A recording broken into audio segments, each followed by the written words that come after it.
अगला देखिए, सफल संभाषणम गतिविधि, यानी एक सफल संभाषण का मतलब बोलना। ठीक है, एक सफल संभाषण गतिविधि कैसे हम कर सकते हैं, एक सही बोलने को, जैसे अभी हम लोग कुछ देर पहले पढ़े थे कि सही उच्चारण करिए और समुचित क्रम में करिए और सही शब्द का सही जगह प्रयोग करिए, वो भी इसमें आ सकता है। इसके अलावा क्या आ सकता है, सह गतिविधि एन बालानां कृते वार्तालापम कर्तुम अवसर ददाति। देखिए, अगर यहाँ से यहाँ तक हम आ रहे हैं, कुछ हमको समझ में नहीं आ रहा है, तो यहाँ से तो यहाँ तक हमको समझ में आ रहा है, देखिए यहाँ से लेकर यहाँ तक तो समझ में आ रहा है कि वार्तालाप करने का अवसर देना चाहिए। और यहाँ पे कहीं पे ना वा नहीं दिया है कि मतलब नास्ति हो या ना हो या अनुपयुक्त हो, ऐसा कुछ दिया नहीं है। तो इसका मतलब ये सकारात्मक है कि बच्चे के सफल संभाषण के लिए, सही से बोलने कौशल को विकसित करने के लिए वार्तालाप करने का क्या करना चाहिए, अवसर देना चाहिए। अगला है, मतलब इसी में है कि और कैसे सफल संभाषण कर सकते हैं बच्चे। तो देखिए, प्रदत्ता नाम मतलब दत्त कार्य, दिया गया कार्य।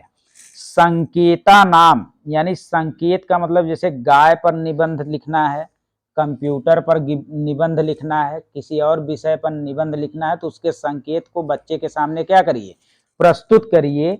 उसके आधार पर छात्र क्या करेगा, कथाया मतलब कहेगा, लिखेगा, स्वबुद्धया मतलब स्वयं के बुद्धि से, स्व शब्द मतलब स्वयं के शब्द का प्रयोग करके वह क्या करेगा, बोलने का कार्य करेगा। यहाँ पे देखिए, बोलने का कार्य करेगा, लिखने का कार्य नहीं करेगा। तो देखिए, प्रदत्त संकेत के आधार पर छात्र कहेगा, यानी संभाषण करेगा, बोलेगा, जिसमें अपने स्वबुद्धिया और स्व शब्द यानी स्वयं के बुद्धि और स्वयं के शब्दों का प्रयोग करेगा। ठीक है, तो इससे भी अगर आप गाय पर निबंध या कंप्यूटर पर निबंध लिखने के लिए कहते हैं, तो बताइए क्या बच्चा आपके शब्दों को लिखता है? नहीं, अपने शब्दों को लिखता है।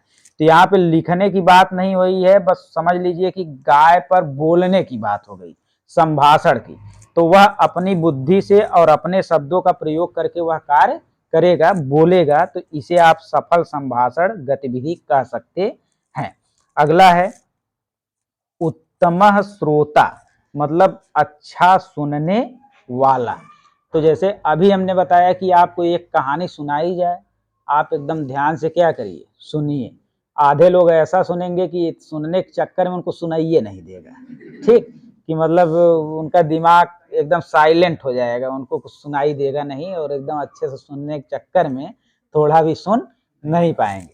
तो यहाँ पे कह रहा है कि अच्छे श्रोता वही हैं जो पृष्ठस्य प्रश्नस्य उचिता नाम प्रतिक्रिया दातुम शक्नोति, यानी जो भी आपको पढ़ाया गया, जो भी आपको बताया गया, जो भी कहानी आपको सुनाई गई, उससे जो प्रश्न पूछा जा रहा है उसका उचित प्रतिक्रिया यानी उसकी उचित उत्तर अगर आप दातुम मतलब दे और शक्योत मतलब सकते हैं, तो इसका मतलब आपका श्रोता यानी सुनने का तरीका क्या है, उत्तम है। अगर एक अनुच्छेद बच्चे को सुनाया जाए और ज्यादातर प्रश्नों का वह क्या करे, उत्तर दे दे, तो इसका मतलब बच्चे का जो सुनने की क्षमता है वह क्या है, उत्तम है, सही है। सही है कि नहीं? इसके बाद अगला देखिए क्या है, ऊर्ध्वगामी पद्धति। ऊर्ध्वगामी पद्धति एक होता है और एक होता है अधोगामी पद्धति, और दोनों से क्वेश्चन आपके संस्कृत में आया है, तो इसको एकदम ध्यान से देखेंगे। देखिए, ऊर्ध्व का मतलब क्या होता है, ऊर्ध्व का मतलब अगर उसमें देखते हैं विज्ञान इत्यादि में, तो लंबवत भी कह देते हैं, वर्टिकल। तो लंबवत ऐसे आप बनाएंगे कि नहीं, ऐसे लंबवत बनाएंगे तो लंबवत का जो चिन्ह होता है ऐसे होता है, ऐसे ही होता है ना। तो ये चिन्ह बता रहा है कि पहले हमें क्या करना है, बॉटम, मतलब पहले हमें बॉटम की जानकारी देना है, फिर धीरे धीरे कहाँ पे जाना है, अप की तरफ, यानी ऊपर की तरफ। आप अप टू डाउन मतलब डाउन टू अप भी कह सकते हैं और बॉटम टू टॉप भी कह सकते हैं। क्या कह सकते हैं, बॉटम टू टॉप।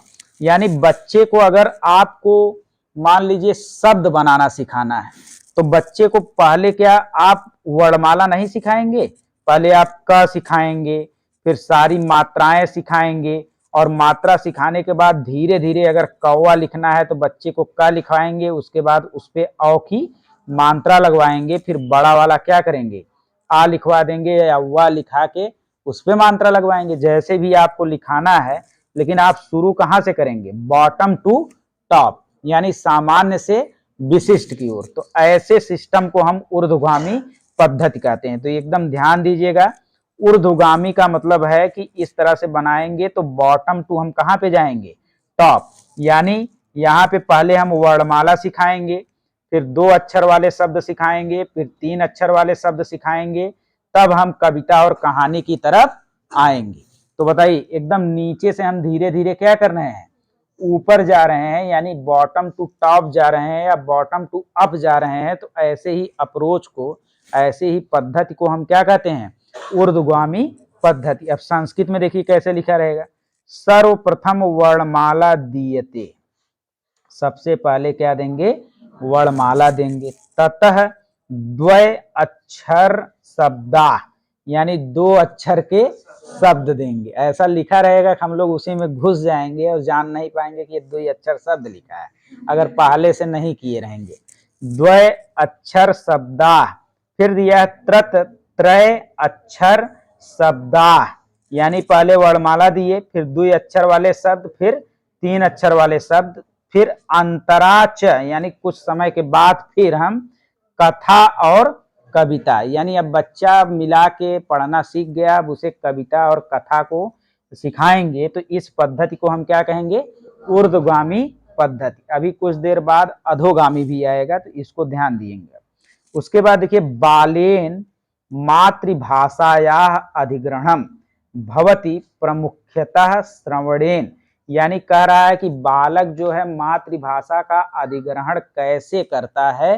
तो सबसे मतलब आप देखते हैं बच्चा सुनकर ही चीजों को क्या करता है, ग्रहण करता है। तो वही कह रहा है कि बालक मातृभाषा को सुनकर या अनुकरण करके क्या करता है, ग्रहण करता है।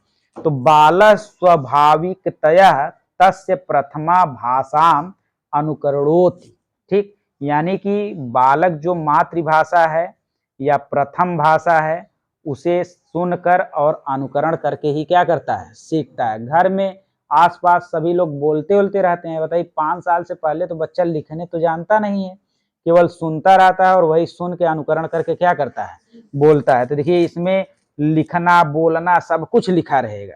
तो आप याद रखेंगे कि बच्चा सुनकर और अनुकरण करके ही मातृभाषा को या प्रथम भाषा को क्या करता है, सीखता है। अब देखिए जो प्रथम भाषा होती है हमारी, जो मातृभाषा होती है, उसे हम क्या कहते हैं, अनौपचारिक भाषा। जैसे हमने कई बार बताया कि अगर दादी को कहानी सुनाना है तो ये नहीं कहेंगे कि पहले जाओ ड्रेस पहन के आओ, या 9 बज जाए तब कहानी सुनाएंगे, तब तक बच्चा रात को क्या हो जाएगा, सो जाएगा।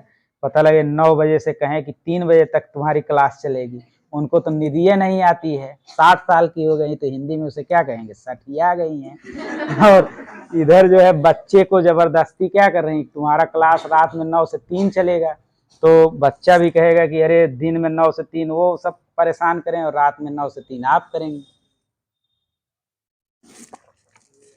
तो जो प्रथम भाषा है वह कैसी भाषा होती है, अनौपचारिक, घर की भाषा, समाज की भाषा। ये भी पूछता है कि अनौपचारिक जो शिक्षा कहाँ से प्राप्त करते हैं, घर से, परिवार से, समाज से, जहाँ पे कोई रूल रेगुलेशन ना हो।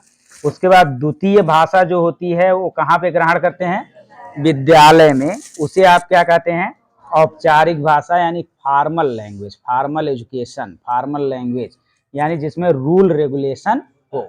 अगर कहा जाएगा कि रविवार कहना है तो इतवार कहेंगे तो मारेंगे 2 हाथ, अगर संडे कहना है, इंग्लिश मीडियम में है तो रविवार कहेंगे तो मारेंगे 2 हाथ। इसका मतलब है कि विद्यालय की भाषा द्वितीय भाषा है और यह कैसी होती है, औपचारिक होती है। और बच्चे को सबसे पहले कौन सी भाषा सिखानी चाहिए, मातृभाषा या प्रथम भाषा, उसके बाद ही द्वितीय भाषा को क्या करना चाहिए, सिखाना चाहिए। अगला देखिए क्या है, भाषायाः पाठचर्या, ठीक है, भाषायाः पाठचर्या साहित्यस्य समावेशः स्यात् यतः इदम विद्यार्थिम आलोचनात्मक क्षमता वर्धते। देखिए कहा है कि भाषा की पाठचर्या में साहित्य का समावेशन हम क्यों करते हैं। साहित्य का समावेशन का मतलब है कविता और कहानी का समावेशन हम क्यों करते हैं, क्योंकि बच्चे का आलोचनात्मक या समालोचनात्मक क्षमता क्या होती है, बढ़ती है। या आप सारी सोच कह दीजिए, वैज्ञानिक चिंतन कह दीजिए, कुछ नया मौलिक चिंतन कह दीजिए, कुछ भी। और एक चीज और याद रख लेंगे, बताइए चिंतन का संबंध किससे होता है।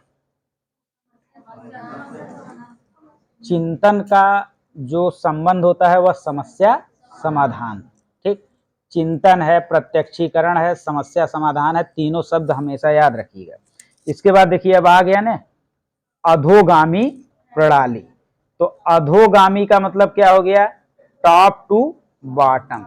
अधोगामी का मतलब क्या हो गया, टॉप टू बॉटम, यानी ऊपर से नीचे। ठीक, अब इसमें उसका उल्टा, ऊर्ध्वगामी का उल्टा, इसमें पहले कथा और कविता ही पढ़ाने लगेंगे। कथा और कविता पहले पढ़ाएंगे और एकदम अंतिम में अक्षर और वर्ड, मतलब एकदम खराब तरीका। तो एकदम जो खराब तरीका होगा उसे आप क्या कहेंगे, अधोगामी, यानी टॉप टू बॉटम अप्रोच कहेंगे। देखिए प्रथम कक्षाया कृते भाषाया पाठ्य पुस्तके प्रारंभे, यानी जो पाठ्य पुस्तक प्रारंभ कर रहे हैं उसमें सबसे पहले कथा और कविता की शुरुआत कर दे रहे हैं। च दत्ता संति अंतरणम, मतलब उसके बाद, उसके कुछ दिन बाद या कुछ समय बाद अक्षरा नाम लेखनम, अक्षर को क्या करवा रहे हैं, लिखा रहे हैं। तो जब यहाँ पे आप पहुंचेंगे कि पाठ्य पुस्तक को प्रारंभ कविता और कथा से कर रहे हैं, तो आपके दिमाग में आ जाना चाहिए कि उल्टा कर रहे हैं, टॉप से कहाँ पे आ रहे हैं, नीचे आ रहे हैं, टॉप टू बॉटम। तो उसे हम संस्कृत में क्या कहेंगे, अधोगामी कहेंगे।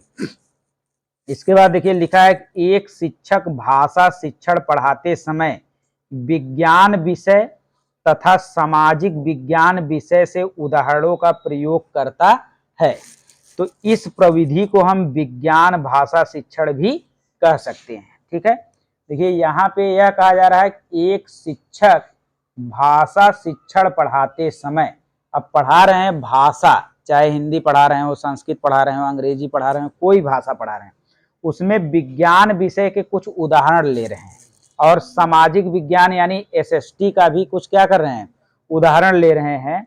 तो इस विधि को हम विज्ञान भाषा शिक्षण कहेंगे। अब इसमें कुछ याद करने वाली चीज नहीं है। देखिए विज्ञान इसमें भी आ रहा है और विज्ञान इसमें, भले भाषा की कक्षा है लेकिन विज्ञान के उदाहरण आ रहे हैं, तो विज्ञान कह देंगे। उसके बाद क्या है, भाषा शिक्षण, यानी विज्ञान के उदाहरणों का प्रयोग कर रहे हैं तो विज्ञान हो गया। और कौन सा शिक्षण चल रहा है, भाषा शिक्षण, तो बस वही विज्ञान आगे जोड़ दिए हैं भाषा शिक्षण में, तो क्या हो गया, विज्ञान भाषा शिक्षण। अगला है भाषाधिगमार्थम किम सर्वाधिक महत्वपूर्णम, यानी भाषा अधिगम में सबसे ज्यादा महत्वपूर्ण क्या है। तो सबसे ज्यादा महत्वपूर्ण क्या है, बाल साहित्य है। मतलब बच्चों को बाल साहित्य के द्वारा, जैसे चंपक की कहानियां हो गई, चाचा चौधरी की कहानियां हो गई, ऐसे ही मतलब ऐसी चित्रात्मक कहानी कि उसमें चित्र बड़े बड़े हों और लिखा दो ही लाइन हो। तो ऐसे बाल साहित्य का प्रयोग जब करेंगे ना, तो बच्चे उस चीज को सीखने में क्या करते हैं, बहुत ज्यादा रुचि लेते हैं। अगला क्या है, मनः प्रतिचित्रणम, यानी इसे हम अंग्रेजी में क्या कहते हैं, माइंड मैपिंग। तो देखिए माइंड मैपिंग एक बहुत अच्छी चीज है। जैसे हम लोग में जो टारगेट या लक्ष्य बनाते हैं उसे ही आप क्या कह देते हैं, माइंड मैपिंग। जैसे हम लोग सोच लेते हैं कि मुझे टीचर बनना है तो बनना है, उसके लिए चाहे जितनी मेहनत, यानी हमने अपने माइंड में एक मैपिंग सेट कर ली है, एक लक्ष्य सेट कर लिया है कि टीचर बनना है तो बनना है। कोई ऐसा सिस्टम कर लिया है कि मुझे एक नौकरी चाहे जैसे क्या करनी है, लेनी है, वो चाहे जिसकी हो, लेनी है तो लेनी है। तो वही क्या हो गया, माइंड मैपिंग हो गया। तो मनः प्रतिचित्रणम इसे कहेंगे। देखिए इसको हिंदी में पहले हम लोग पढ़ेंगे।